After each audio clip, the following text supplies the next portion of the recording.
तो यशवा है मशियाक में मेरा आप सबको शब शलोम। आए हम इज़राइल के लिए, यरूशलेम के लिए प्रार्थना करें कि मेरा यहोवा अब्बा इज़राइल को, यरूशलेम को शलोम की आशीषें दे और इज़राइल की जो खोई हुई भेड़ें हैं वो यशवा है मशियाक के नाम से बचाई जाएं और मेरा अदनोई यहोवा उन सब का उद्धार करे यशवा है मशियाक के नाम से। आमीन आमीन। तो प्रिय अजीजों, हम यीशु मसीह के बड़े अनुग्रह के द्वारा आज इब्रानी भाषा के 21वें लेटर शिन के ऊपर स्टडी कर रहे हैं और शिन के अंदर हम बहुत सारी अद्भुत बातों को सीखेंगे और मैं विश्वास करता हूं कि आप बहुत सारी आशीषों को, बरकतों को पाएंगे। जैसे कि आप स्क्रीन के ऊपर देख रहे हैं, ये इब्रानी भाषा का 21वां लेटर है शिन और इसकी जो ऑर्डिनरी वैल्यू है वो 21 है प्रिय अजीजों। इसकी स्टैंडर्ड वैल्यू 300 है, 300 है। और शिन की जो पिक्टोग्राफ है तो कंज्यूमिंग फायर के रूप में आप उसे देख सकते हैं, भस्म करने वाली आग। और जब हम शिन को लिखेंगे उसकी स्पेलिंग है शिन योद और फाइनल नून। ये शिन का इंट्रोडक्शन है। शिन का जो साउंड है वो श का साउंड देता है प्रिय अजीजों। आप उसका प्रोनाउंसिएशन करेंगे और जैसे ये अल्फाबेट शुरू हो जाएंगे तो हम इसकी वोकैबुलरीज को सीखेंगे और देखेंगे कि उसके अंदर भी कितने भेद और रहस्य मेरे अदनोई यहोवा ने छुपा कर रखा हुआ है। तो आज शिन का फर्स्ट पार्ट है और हर बारी की तरह आज हम शिन के न्यूमेरिक वैल्यू से स्टार्ट करेंगे। उसके न्यूमेरिक वैल्यू के अंदर हम देखेंगे कि क्या भेद यहोवा एलोहीम ने उसके न्यूमेरिक वैल्यू के अंदर छुपा के रखी हुई है। अब तक हम सीखते हुए आए हैं कि हर अल्फाबेट के अंदर जो न्यूमेरिक वैल्यू इस्तेमाल हुआ है उस न्यूमेरिक वैल्यू के अंदर कुछ ना कुछ रहस्य भेद मेरे अदनोई ने छुपा कर रखा है। और क्योंकि इब्रानी अल्फाबेट के अंदर न्यूमेरिक नहीं होता जैसे हमारे हिंदी में होता है या इंग्लिश में होता है, हमारी भाषा में होता है, वैसे इब्रानी जुबान के अंदर कोई भी नंबर्स, काउंटिंग्स नहीं होते। जब वहां पर हमें एक लिखना है तो वो आलिफ को लिखेंगे वहां पर, जब हमें 2 लिखना है तो बैथ को लिखेंगे। जहां नंबर्स को लिखना है वहां अल्फाबेट के इस्तेमाल करते हैं। तो हर अल्फाबेट के अंदर एक न्यूमेरिक वैल्यू है जिस वैल्यू को लेकर आप समयों का, तिथियों का, कालों का आप अनुमान लगा सकते हैं, देख सकते हैं कि कौन सी भविष्यवाणी और कौन सी शब्द है वो कहां कहां उसके रहस्य, उसके कनेक्शन जुड़ते हैं और कौन सी भविष्यवाणी किस समय पे जाकर पूरी होंगी। ऐसी सारी बातें आपको न्यूमेरिक वैल्यू से आप पता लगा पाएंगे प्रिय अजीजों। तो शिन की जो 2 वैल्यू है वो है एक 21, इसकी जो ऑर्डिनरी वैल्यू है, और इसकी जो स्टैंडर्ड वैल्यू है वो 300 है प्रिय अजीजों।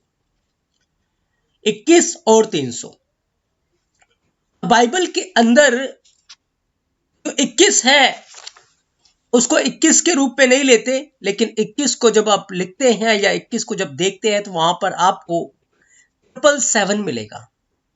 777, 7 + 7 7 7 777।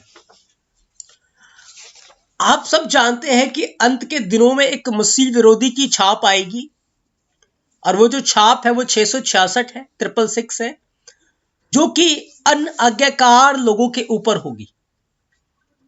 लेकिन ईमानदार लोगों के ऊपर भी एक छाप लगी होगी, वो यहोवा की छाप है और वो 777 है। क्योंकि जो 7 है वो बाइबल के अनुसार कंप्लीटनेस को दिखाता है, संपूर्णताई को दिखाता है। पिता संपूर्ण है, पुत्र संपूर्ण है और पवित्र आत्मा भी संपूर्ण है, कंप्लीटनेस। तो 777 जो है वो मशियाक की ओर इशारा करता है, यीशु मसीह की ओर इशारा करता है। ये जो माथे के ऊपर या हाथ के ऊपर जो मोहर, जो छाप दुष्ट अपने लोगों को लगाएगा, याद रखिए इसकी शुरुआत दुष्ट ने नहीं की, पर दुष्ट हमेशा कॉपी करता है, नकल करता है। यहोवा ने इसकी शुरुआत की थी और सबसे पहली बार उसने कैन के माथे के ऊपर एक छाप लगाई थी, एक मोहर लगाई थी। और यहेजकेल 9 अध्याय 4 वचन के अंदर लिखा है कि यहोवा ने अपने लोगों के ऊपर एक छाप लगाई थी, और वो जो छाप है वो क्रूस की छाप थी। क्रूस की छाप थी, और क्रूस के ऊपर जो नाम लिखा था योद हे वाव है, उसको इब्रानी जुबान के अंदर उसकी जो भाषा निकल कर आती है वो यीशु नासरी यहूदियों का राजा, उसको हिब्रू में लिखा था, और हिब्रू में उसके पहले पहले अक्षर को लिया गया था तो वो बना था योद हे वाव है। और जब उसकी नंबर्स को काउंट किया गया था तो वहां पर 21 था, यानी कि 777 था, और 777 यहोवा का अंक माना गया है, मसीह का अंक माना गया है। मसीह अपने लोगों की एक छाप होगी, उसका नाम के लोगों के माथों के ऊपर होगा। आप प्रकाशित वाक्य 14 अध्याय पहले वचन को पढ़ेंगे तो लिखा है जो ईमानदार लोग होंगे, विश्वास योग्य जो लोग होंगे, उनके माथों के ऊपर मशियाक का और उसके पिता का नाम लिखा हुआ है। तो प्रिय अजीजों, जिनके माथों के ऊपर मसीह का नाम है, उनको आने वाली विपत्तियों से और महाक्लेशों में उनको जो विपत्तियां यहोवा की ओर से आएंगी उससे उनको हानि बिल्कुल भी नहीं होगी। तो हमारे माथों के ऊपर, हमारे आत्मा के ऊपर यहोवा की छाप है, और वो यहोवा की छाप हमें आने वाले कलुषों से, आने वाली विपत्ति से वो हमें सामर्थ देगी, हमें बचाएगी। प्रिय अजीजों, तो इब्रानी जुबान के अंदर, इब्रानी भाषा में 21 जो है वो मशियाक की ओर इशारा करता है, मसीह की ओर दिखाता है, और इसकी जो स्टैंडर्ड वैल्यू है वो 300 है प्रिय अजीजों। और 300 जो अंक है वो एक बहुत बड़े छुटकारे का प्रतीक है, एक विजय का प्रतीक है, जयवंत होने का प्रतीक है बाइबल के अंदर। कि जहां जहां शिन आता है, शिन का अर्थ ही होता है एल शदाई, यानी कि सर्वशक्तिमान एलोहिम परमेश्वर, जिसकी सामर्थ की कोई सीमा नहीं है, जिसकी ताकत की कोई सीमा नहीं है। और जब एल शदाई यानी कि शिन आगे आगे चलता है, दुश्मन थर थर कांपते हैं, कोई भी उसका मुकाबला नहीं कर सकता, कोई भी उसके सामने खड़ा नहीं हो सकता। और जब यहोवा शिन को बना रहा था तो शिन के अंदर वो अपने भविष्यवाणियों को, फ्यूचर की प्लानिंग्स को रख रहा था, और इस प्लानिंग को आप वचन के अकॉर्डिंग न्यायों की किताब उसके 7 अध्याय के अंदर देख सकते हैं कि यहां पर यहोवा ने एक बहुत बड़ा छुटकारा, एक बहुत बड़ी जय अपने लोगों को दी। वो किस प्रकार से दी, और ये जो बात है अष्ट में हो चुकी है, लेकिन इस बात के विषय में शिन के अंदर यहोवा ने इसकी भविष्यवाणी को रखा था, और जो पास्ट में हुआ था न्यायों 7 अध्याय के अंदर, एक दिन फिर फ्यूचर में वही चीजें होंगी। प्रिय चीजों, क्या हुआ हम यहां पर पढ़ते हैं। इजरायली लोग मिद्यानियों की गुलामी के अंदर थे। मिद्यानी लोग कौन थे? अन्य जाति लोग थे, और इतिहास यह बताता है जो मिद्यानी लोग थे वो अब्राहम की संतान ही हुआ करते थे, जो कतूरा से जन्मे थे, पर ये खतना रहित थे, वाचा से रहित थे, यहोवा के खिलाफ थे। तो मिद्यानियों की गुलामी के अंदर जब इजरायली लोग थे तो मिद्यानी लोग उनके ऊपर बहुत ज्यादा अत्याचार करते थे, बहुत ज्यादा। उनकी आहें निकलती थी इजरायलियों की। इजरायली लोग उनके सामने टिक नहीं सकते थे, और बहुत बुरी हालत में अपना जीवन व्यतीत कर रहे थे। अब यहोवा ने गिदोन को चुना, गिदोन का जन्म हुआ, और गिदोन को चुना कि वो मेरे लोगों को मिद्यानियों की गुलामी से बाहर निकाले।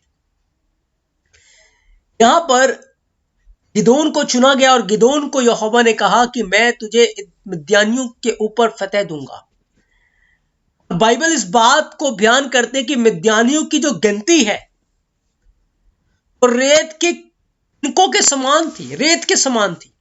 इनको कोई गिन नहीं सकता था। और बहुत सामर्थी और ताकतवर वो लोग थे, बहुत ताकतवर लोग थे। लेकिन इतने सामर्थी और ताकतवर लोगों को के ऊपर यहोवा गिदोन के द्वारा फतह देने जा रहा है। और यहां पर फतह देने के लिए यहोवा ने क्या किया, मैं चाहता हूं आप न्यायियों की किताब 7 अध्याय को आप बड़े ध्यान से पढ़ें बाद में। तब लिखा है, तब यहोवा ने गिदोन से कहा, जो लोग तेरे संग है वे इतने हैं कि मैं मिद्यानियों को उनके हाथ में नहीं कर सकता। नहीं तो इजराइल यह कहकर मेरे विरुद्ध अपनी बड़ाई मारने लगेगा कि हमने अपने ही भुजबल के द्वारा हम बचे हैं। इसलिए तू जाकर लोगों से यह प्रचार करके सुना दे कि जो कोई डर के मारे थरथराता हो वह गिलाद पहाड़ से लौट चला जाए। 22,000 लोग लौट गए और केवल 10,000 लोग रह गए। यहोवा एक बड़ी फतह देने जा रहा है। अल शदाई अपने लोगों की अगुवाई करने जा रहा है, लेकिन लोग ज्यादा है। वो यहोवा कहता है कि मैं इतने सारे लोगों के द्वारा युद्ध में जय नहीं दूंगा। यहोवा ने कहा लोगों को कह कि जो डरते हैं वो लौट जाएं। याद रखिए अंत के दिनों में क्या होगा। एक बड़ी भीड़ तो मसीह के पीछे चल पड़ी है, होसना के नारे लगा रही है, हालेलुया प्रेज द लॉर्ड कर रही है। लेकिन जब एंटी क्राइस्ट की छाप आएगी, मसीह विरोधी उठेगा और जब सताव बढ़ेगा, कलेश आएगा, बहुत सारे ऐसे लोग हैं जो डरते हैं और वो लौट जाएंगे फ्यूचर के अंदर। फिर लिखा है गिदोन ने देखा 22,000 लोग चले गए और 10,000 रह गए। फिर यहोवा ने गिदोन से कहा कि अभी भी लोग बहुत ज्यादा हैं और मैं इनके द्वारा तुझे जयवंत नहीं कर सकता। तब यहोवा ने गिदोन को कहा एक तराई में ले चल इनको, और तराई में मैं इनको परखूंगा। जब तराई में ये गए तो तराई में क्या था, 5 वचन के अंदर लिखा है, तब वह उनको सोते के पास नीचे ले गया और वहां यहोवा ने गिदोन से कहा जब यहोवा उनको एक बड़ी तराई के पास ले गया, वहां पानी था और लोगों को बड़ी प्यास लगी थी। अब वहां 2 झुंड बन गए। एक झुंड वो था जिसने घुटने टेक दिए, अपने हथियारों को नीचे रख दिया और फिर वो हाथ से पानी पीने लगे। और एक झुंड ऐसा था जिन्होंने घुटने नहीं टेके, अपने हाथों में हथियार, दोनों हाथों में हथियार रखा और अपनी जीभ से पानी पिया। यहां पर लिखा है जितने कुत्ते के समान जीभ से पानी चपड़ चपड़ कर पिए उनको अलग रख। चपड़ चपड़ के उन्होंने, याद रखे जो पानी है तो सोता वहां पर दिया गया है वो संसार का प्रतीक है। अंत के दिनों में क्या होगा बताया जाएगा कि जिसके ऊपर छाप है वही लेन देन कर सकता है, इसके हाथ में चिप है। आज भी कहते जो वैक्सीन लेगा वही यहां जा सकता है, वहां जा सकता है, मास्क नहीं है तो आप कोई सामान नहीं ले सकते। और अंत के दिनों में ये कंपलसरी हो जाएगा। तो जो लोग घुटने टेक देंगे वो क्या करेंगे, वो सिस्टम को स्वीकार कर लेंगे। लेकिन जो लोग लिखा है चपड़ चपड़ कर अपने हथियारों को पकड़ के रखेंगे, उनका इंतजाम यहोवा की ओर से होगा। यहोवा उनका इंतजाम करेगा। और यहोवा ने यहां पर 2 झुंड बन गए। 300 लोग ऐसे थे जिन्होंने घुटने नहीं टेके, जिन्होंने हार नहीं मानी, वो अलग थे। और बाकी लोगों को यहोवा ने कहा इनको भेज दे कि ये लोग मेरे राज्य के लायक नहीं है, ये नहीं जा पाएंगे, इनके द्वारा मैं फतह नहीं दे सकता। 300 लोगों को जो कि शिन की वैल्यू है अलग किया गया। और 300 लोगों को अलग करके यहोवा ने क्या कहा कि अब उन 300 लोगों को अपने साथ भोजन सामग्री ली और अपने नरसिंगे लिए और उसने इजराइल के अन्य सब पुरुषों को अपने अपने डेरे की ओर भेज दिया, परंतु उन 300 पुरुषों को अपने पास रख छोड़ा। और मिद्यान की छावनी उसके नीचे तराई में पड़ी थी। ये वचन कहता है 300 लोगों को अलग किया, 300 लोगों के द्वारा यहोवा एक बड़ी जय, एक बड़ी फतह देने जा रहा है। 300 के द्वारा, याद रखिए, एक बड़ी फतह मिलेगी जब यहोवा आगे आगे चलेगा, मसीह आगे आगे चलेगा। एक दिन क्या होगा? आप न्याय 7 अध्याय 10 वचन को पढ़ते हैं, लिखा है, परंतु यदि तू चढ़ाई करते डरता हो तो अपने सेवक फूरा को संग लेकर छावनी के बाहर जाकर सुन कि वे क्या कह रहे हैं। उसके बाद तुझे उस छावनी पर चढ़ाई करने का हियाव होगा। तब वह अपने सेवक फूरा को संग लेकर उनके हथियारों बंदों के पास जो छावनी के छोर पर थे उतर गया, और वहां पर एक व्यक्ति ने एक सपना देखा था, और यहां लिखा है, विद्यानी और अमालेकी और सब पूर्वी लोग तो टिड्डियों के समान बहुत से तराई में फैले पड़े थे, और उनके ऊंट समुन्दर के रेत किणकों के समान थे। उनकी गिनती बेशुमार थी, उनकी ताकत की कोई सीमा नहीं थी, और वो इजराइलियों के खिलाफ युद्ध छेड़कर बैठे हुए थे। लेकिन व्यक्ति को दर्शन आया, लिखा है, तब गिदोन ने वहां आया और एक जन अपने किसी संगी को अपना स्वप्न बता रहा था। सुन, मैंने स्वप्न में क्या देखा कि जो कि एक रोटी लुढ़कते लुढ़कते मिद्यानियों की छावनी में आई और डेरे को ऐसी टक्कर मारी कि वह गिर गया। एक रोटी ने जाकर पूरे के पूरे बड़े मिद्यानियों को टक्कर मारी और वो नाश हो गए। याद रखें, अंत के दिनों में पूरी दुनिया मिलकर एक सिस्टम तैयार करेगी, एक चिप तैयार करेगी, और वो सारे के सारे सारी साम्राज्य एक हो जाएगी, जैसे कि राजा नबूकदनेस्सर ने सपन देखा था।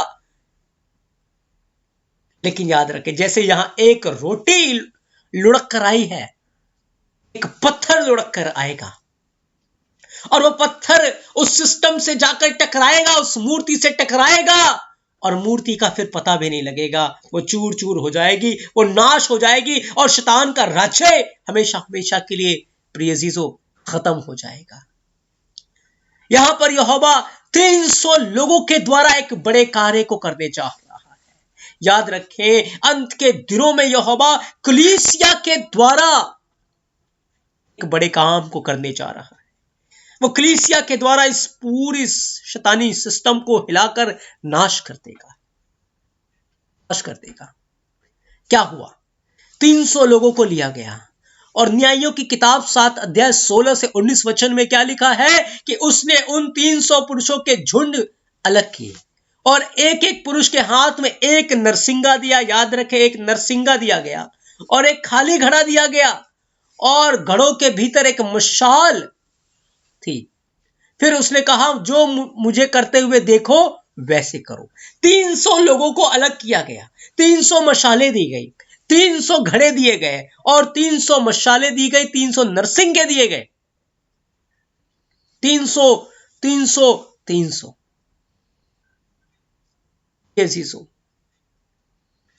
300 मशालें हैं, 300 नरसिंगे हैं, और 300 घड़े हैं, और 300 ही लोग हैं। यहां पर यहोवा एक बड़ी फतह देने जा रहा है, और ये लड़ाई इंसान मिलकर नहीं लड़ेंगे, ये लड़ाई यहोवा लड़ेगा। क्या किया? 300 के 300 लोगों ने, ऐसे गिदोन ने किया वैसे किया। क्या किया? उन्होंने अपने घड़े को फोड़ दिया, और नरसिंगे को बजाने लगे, मशालों को जलाकर हाथ में उठाने लगे। याद रखें, हमने पिछले स्टडियों में सीखा है, जो नरसिंगा है वो यहोवा का शब्द है, यहोवा का वचन है। प्रिय यीशु, यहोवा की जो आवाज है वो नरसिंगे के समान है। जिस कलीसिया में, जिस जीवन में यहोवा की आवाज है, यहोवा का वचन है, वही उन अंत की घड़ियों में टिका रह पाएगा, बना रह पाएगा। प्रिय यीशु, घड़ा इंसान का पुराना जीवन है। प्रिय यीशु, घड़े को फोड़ना बहुत जरूरी है। सामरी औरत अपना घड़ा छोड़कर चली गई अपने गांव में, सुसमाचार का प्रचार करने लगी। यदि वो घड़े को साथ लेकर जाती तो कभी भी सुसमाचार प्रचार न कर पाती और लोगों को मसीह के पास नहीं लेके आ पाती, लेकिन उसने अपना घड़ा छोड़ दिया। इन 300 लोगों ने अपने घड़े को तोड़ दिया। और याद रखे, कलीसिया को अपना घड़ा तोड़ना पड़ेगा, अपना पुराना जीवन छोड़ना पड़ेगा, और तब उन्हें एक नया बदन, एक नया जिस्म मिलेगा। प्रिय जीवन, जिनके जीवन के अंदर मसीह की आवाज होगी, जिनके जीवन के अंदर नरसिंगे की सामर्थ होगी, नरसिंगा होगा। और लिखा है 300 मशाले, मशाले पवित्र आत्मा की प्रतीक है। 10 कुआरियों ने, उनके पास मशाले थी, तेल नहीं था। तेल, मशालों को तेल से भर लिया, मशाले जल रही थी। नरसिंगा वो फूकने लगे, मशाले जलाकर हिलाने लगे। तब लिखा है वो चिल्ला पड़े, यहोवा की तलवार और गिदोन की तलवार, चिल्लाने लगे। तब यहोवा ने क्या किया? विद्यानियों को बड़े मार से मारा, एक दूसरे के ऊपर तलवार चलाने लगे और खुद ब खुद वो नाश हो गए। प्रिय यीशु, एक बड़ा छुटकारा कैसे हो रहा था? 300 लोगों के द्वारा, 300 नरसिंगों के द्वारा, 300 घड़ों को फोड़ने के द्वारा, 300 मशालों के द्वारा। अंत के दिनों में क्या होगा?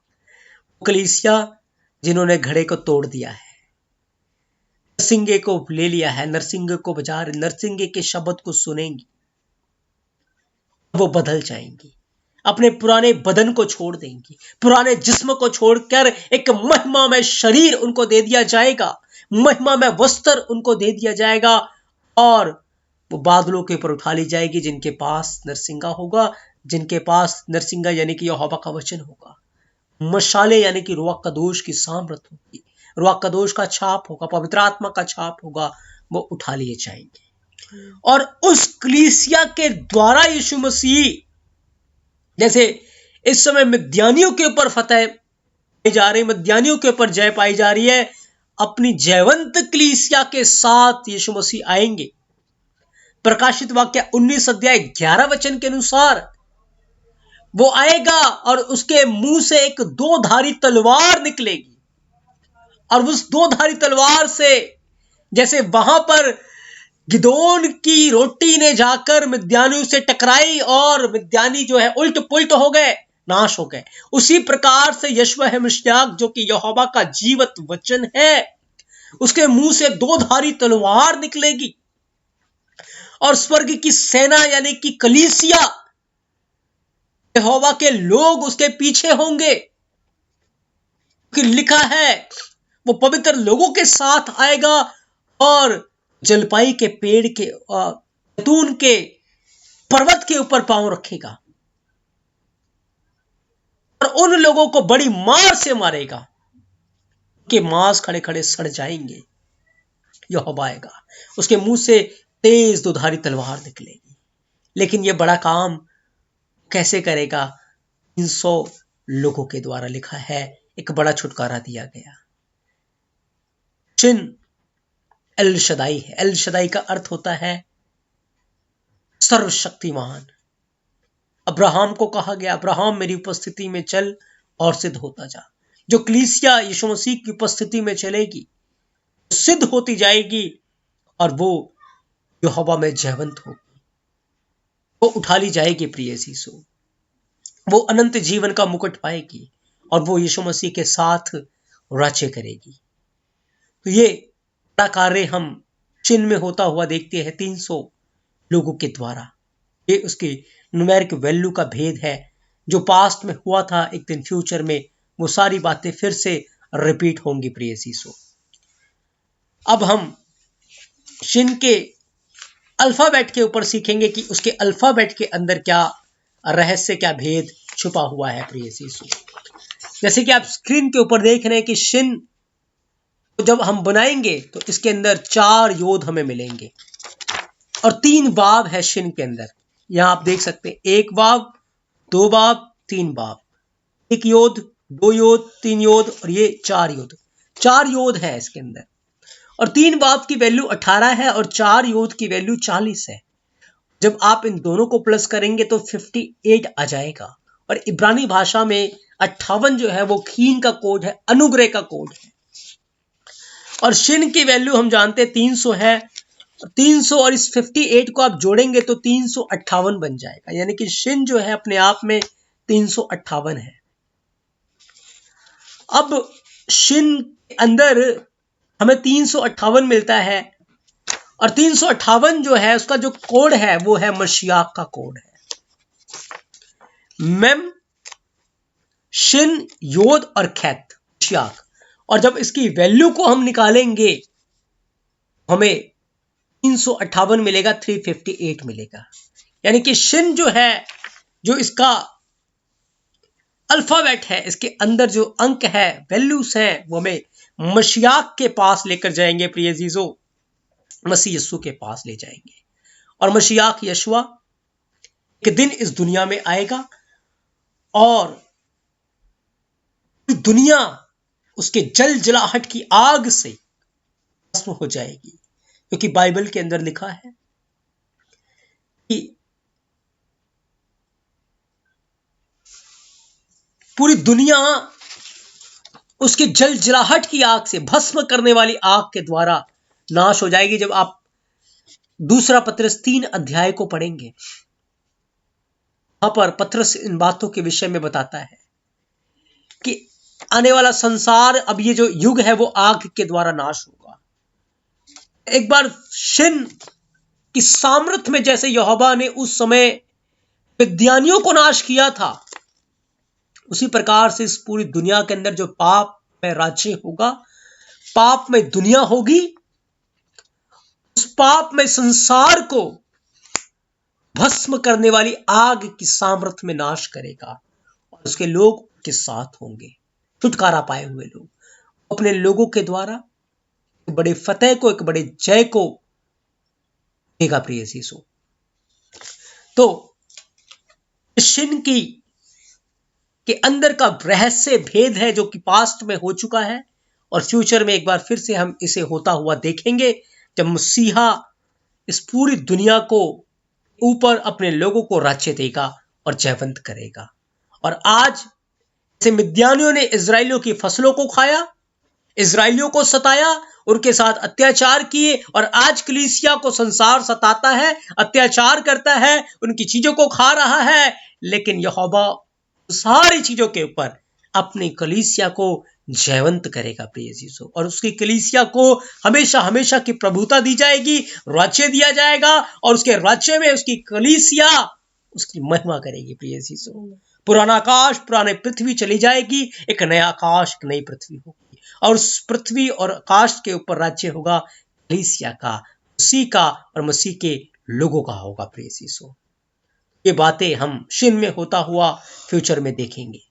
मेरा अदनोई अब्बा अपने इस पवित्र वचन के द्वारा आपको बहुत सारी आशीषें और बरकतें दे। आज हमने शिन के पहले भाग में उसके न्यूमेरिक वैल्यू 21 और 300 के विषय में सीख लिया, 300 के बारे में सीख लिया है, के अल्फाबेट के बारे में सीख लिया है, किस प्रकार से यहोवा ने जो बड़े कार्य गिदोन के द्वारा किए थे।